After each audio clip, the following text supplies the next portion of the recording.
Kita bicara politik luar negeri sekarang. Diplomasi luar negeri itu penting untuk memberi efek Indonesia, negara besar. Indonesia pemimpin G20 itu salah satu manuver yang benar. Sirkuit motor Mandalika misalnya, itu oke banget. Kalau perlu kita perbanyak lagi. Indonesia tuan rumah World Cup 2032 misalnya. Indonesia memiliki bursa tanah jarang. Indonesia memiliki bursa ikan laut. Dan puluhan gerakan untuk mempromosikan dan jurus mendominasi bertaraf internasional harus diprogramkan dan dibuat. Baik, kita membahas perpolitikan dunia lebih dalam lagi dengan beberapa pertanyaan yang harus kita jawab. Mungkinkah Taiwan dianeksasi atau diambil oleh Tiongkok di tahun ini? Atau apa efek digitalisasi currency atau cryptocurrency itu? Atau apa efek kekuasaan di tangan Kamala Harris di Amerika saat ini? Kita detailkan sekali lagi tentang Amerika dulu, baru Tiongkok, baru kita buat langkah praktisnya untuk Indonesia. Ingat peristiwa Lewinsky dengan Bill Clinton. Kalau lupa atau tidak tahu ya baca Wikipedia aja dulu deh. Intinya Bill Clinton di-impeach.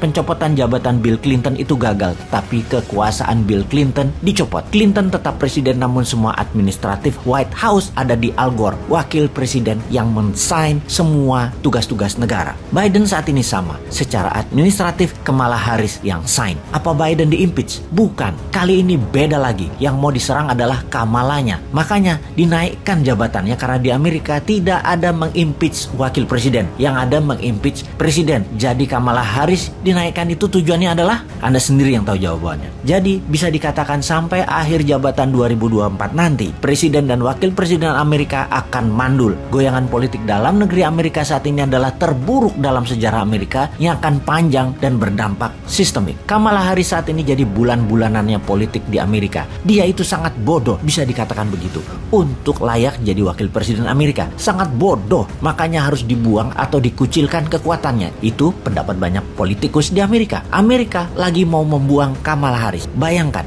dia dijulukin Kekling Harris karena kalau terpojok dia cekikikan ketawa-ketawa nggak jelas gitu. Ampun dah, hal ini harusnya jadi peluang Indonesia nyalip di tikungan. Amerika lagi fokus ke dalam negeri. Di sisi lain, di Tiongkok, video-video sebelum ini Bosman menginfokan ada krisis di dalam negeri di Tiongkok. Masalah harga pangan naik, krisis energi di Tiongkok, kekurangan supply, bencana banjir di mana-mana, masalah keuangan sistemik Evergrande yang 7.000 triliun, dan manuver lawan politik Xi Jinping mulai bereaksi. Xi Jinping ini jangan-jangan sudah lemdak saat ini. Lemdak atau bebek lumpuh adalah istilah politik di mana istilah ini muncul bagi seorang pemimpin yang lama. Bisa kepala negara yang sudah di masa akhir jabatannya, di mana calon penggantinya sudah ada, tinggal dilantik. Keputusan dan posisinya sudah kosong. Tidak ada lagi yang nurut dengan dirinya, termasuk staf khususnya. Hanya secara kemanusiaan saja, bukan secara jabatan dia dituruti. Kamala Harris ini sudah lemdak. Walau masih di Gedung Putih, dia sedang menunggu di-impeach. Xi Jinping jangan-jangan juga begitu. Kita sudah menginfokan bahwa Xi Jinping mengganti semua petinggi angkatan darat dan menangkap beberapa petinggi angkatan darat tersebut. Dunia intelijen dunia menduga akan ada kudeta oleh militer di Tiongkok, namun berhasil digagalkan. Lalu konglomerat KW2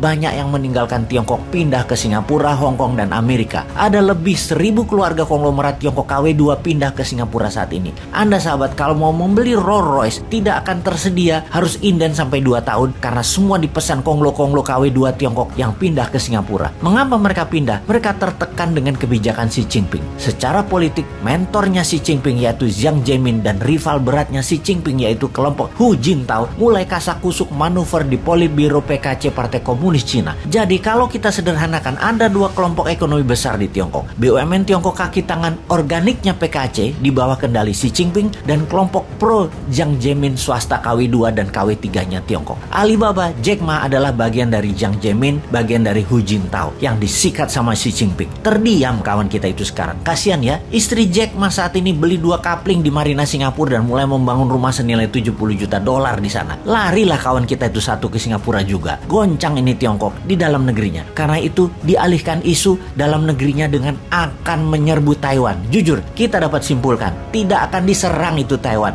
Ini hanya lip service propaganda Tiongkok. Kita Indonesia bagaimana? Sini, kasih new mind, kita susul keduanya Tiongkok dan Amerika itu.